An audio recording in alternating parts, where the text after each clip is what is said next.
Hello everyone, so welcome and welcome back to my channel.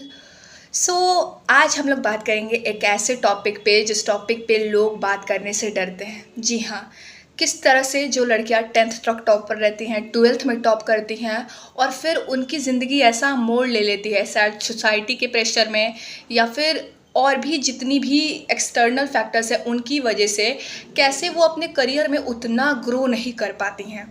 तो मैं शुरू करना चाहूँगी 3 लड़कियों की कहानी से। मैं तीनों की कहानी आपको बताऊंगी और फिर आप डिसाइड करेंगे कि तीनों के साथ जो चीज़ें हुई वो गलत थी या फिर सही थी। तो हम लोग नाम रख देते हैं। पहले मैं पहली कहानी से स्टार्ट करूँगी। हम लोग पहली लड़की का नाम रखते हैं Ananya.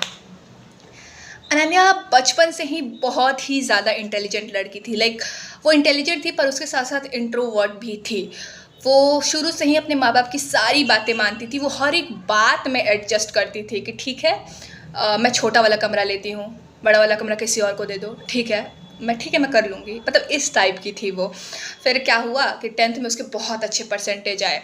She score 98%। But after some time उससे बोला गया कि मतलब वो गांव में रहने वाली लड़की थी, तो उससे बोला गया कि तू साइंस मत ले, तू आर्ट्स ले ले, क्योंकि साइंस की कोचिंग हमारे गांव में उपलब्ध नहीं है। तो तू आर्ट्स ले ली और तू आर्ट्स से ही अपना करियर आगे बढ़। उसका मन था साइंस लेने का, उसको बड़ा होकर साइंटिस्ट बनना था गाइस, पर उसने साइंस ना लिया, उसने आर्ट्स लिया। और फिर उसका आर्ट्स में इंटरेस्ट ही नहीं आ रहा था। बट फिर भी वो थोड़ा थोड़ा पढ़ने लगी, कोशिश करने लगी पढ़ने की, बट नहीं हो पाया उससे एट लास्ट। और हाँ, उसके घर में एक ऐसा भी चीज़ था कि उस वहाँ पे लड़कियों को बाहर नहीं भेजते पढ़ने के लिए। लड़कियों को वहाँ पे मतलब ऐसा था कि 12th करा दो, ग्रेजुएशन करा दो, फिर उसके बाद शादी करा दी जाएगी। इतना कुछ हुआ। अनन्या धीरे धीरे पढ़ने लगी आर्ट्स, इंटरेस्ट नहीं होते हुए भी अपना बेस्ट देने लगी। बट एट लास्ट उसके मार्क्स उतने अच्छे नहीं आ पाए। उसने 80s में स्कोर किया। हाँ, क्योंकि हमारे दिमाग को पता होता है ना कि हमें एग्जैक्टली पढ़ना क्या है, हमारा किस चीज़ में इंटरेस्ट है। अगर हमारा किसी चीज़ में इंटरेस्ट नहीं हो तो हम कैसे पढ़ पाएंगे। और वो बोल भी नहीं पा रही थी किसी से, क्योंकि वो इंट्रोवर्ट थी। और इंट्रोवर्ट लोग ज़्यादा खुल के अपनी बातें नहीं बोल पाते हैं जो व्यक्ति उनके बहुत ज़्यादा करीब ना हो। फिर 12th में उसने स्कोर किया।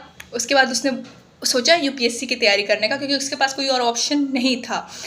तो फिर उसने अपने पापा से बोला कि पापा मुझे यूपीएससी करना है। उसके पापा ने पहले हामी भरी कि हाँ ठीक है तू कर ले। उसके बाद क्या हुआ, वो अपने ग्रेजुएशन के 2nd ईयर में थी। और उस साल क्या हुआ कि उसके पापा ने उससे बोला कि उसके पापा अचानक ही कहीं गए थे किसी रिलेटिव के यहाँ, और उस रिलेटिव ने बोला कि ऐसा ऐसा लड़का है, उससे उसकी शादी करा दो, ये वो ऐसे वैसे। आप इमेजिन कीजिए, उसके पापा ने हाँ बोल दिया। उसके पापा ने हाँ बोल दिया और उसके बाद उसके सामने बात आई गई कि अब हम तेरी शादी कराना चाहते हैं। ग्रेजुएशन 2nd ईयर में थी वो, शादी कराना चाहते हैं। तो फिर वो बोली कि क्यों, मतलब इस टाइम पे पहली बार उस लड़की ने अपने लिए आवाज़ उठाई थी कि नहीं मुझे नहीं करनी शादी। बट एट लास्ट उसके पापा ने बोला कि मुझे नहीं लगा था कि मेरी बेटी कभी मेरा बात मानने से इनकार करेगी। इस टाइप के अल्फाज थे उसके पापा के कि मुझे नहीं लगा था कि मेरी बेटी कभी मेरा बात नहीं मानेगी। और उनकी तबीयत ख़राब हो गई, और फिर एट लास्ट अनन्या को झुक के शादी करनी पड़ी। शादी के पहले उसने ये सोचा था कि हाँ ठीक है, शादी के बाद मैं तैयारी कर लूँगी, हस्बैंड सपोर्ट करेगा या फिर जो भी लोग सपोर्ट करेंगे आगे। बट लाइफ हम जैसा प्लान करते हैं कई बार लाइफ वैसी नहीं होती है।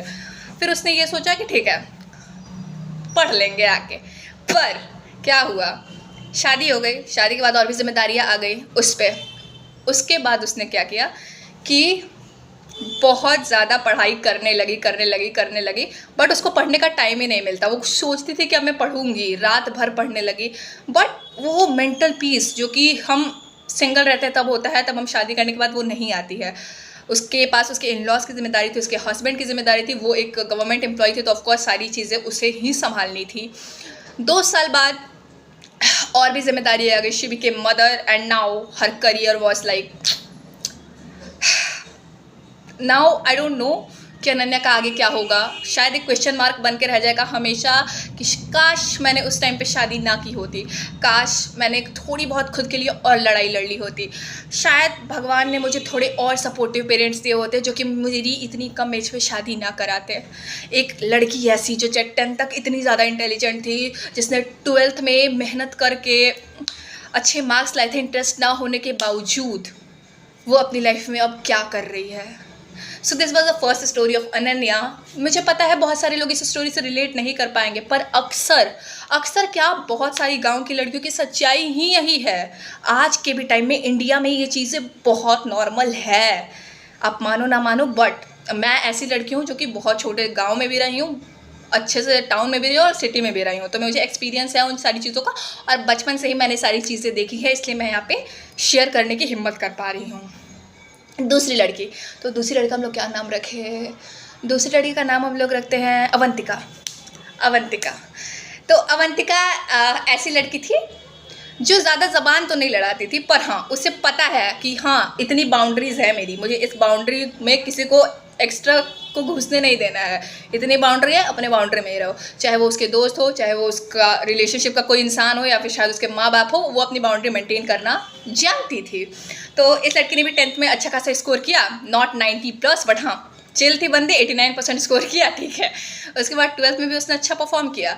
उसके बाद उसे जर्नलिज्म करना था, पर उसके पापा बोले कि नहीं जर्नलिज्म नहीं करना, बट शी इज़ ब्लंट, वो ब्लंट तो थी भाई, उसने बोला कि नहीं मैं जर्नलिज्म करूँगी।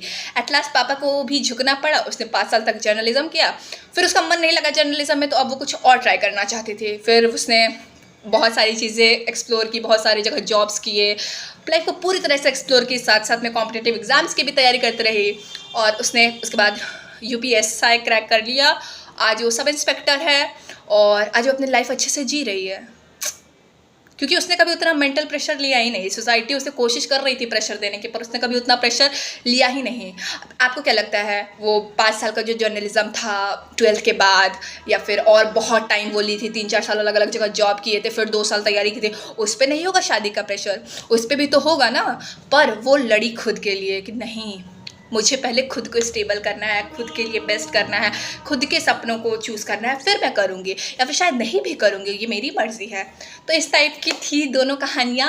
और आई डोंट नो आजकल भी कितनी कम लड़कियों में हिम्मत होती है अवंतिका बनने की, पर मैक्सिमम लड़कियाँ आई डोंट नो क्यों अनन्या बन के रह जाती हैं।